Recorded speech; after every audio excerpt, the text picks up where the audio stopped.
Uprising, I'm Sonali Kohatkar. Yemen's Houthi rebel group has seized the presidential palace in the latest step toward a coup in the Arab world's poorest nation.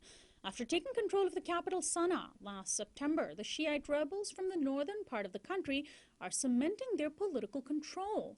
While the current president, Abdul Rabu Mansour Hadi, was not present in the palace when it was captured, he is believed to be somewhere in the capital. Mr. Hadi is a strong U.S. ally in the so-called war on terror. Yemen has long been the target of U.S. drone airstrikes and is also home to the Sunni-dominated al-Qaeda affiliate that took responsibility for the Paris attacks on Charlie Hebdo magazine.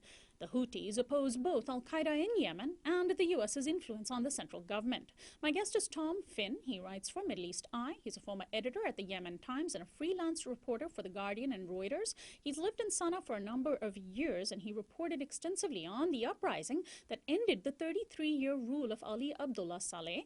Welcome to Uprising, Tom. Thank you.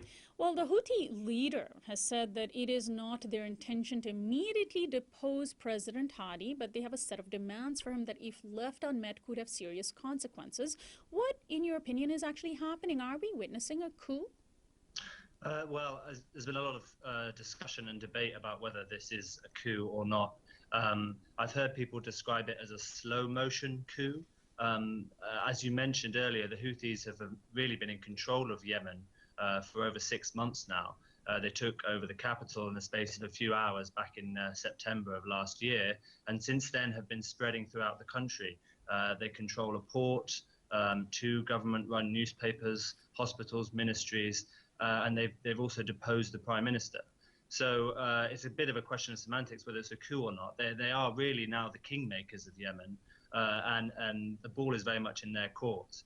It does look as though they're not about to overthrow the president, but they're in control of his palace, and they also still have in their control the chief of staff, who they kidnapped on Saturday.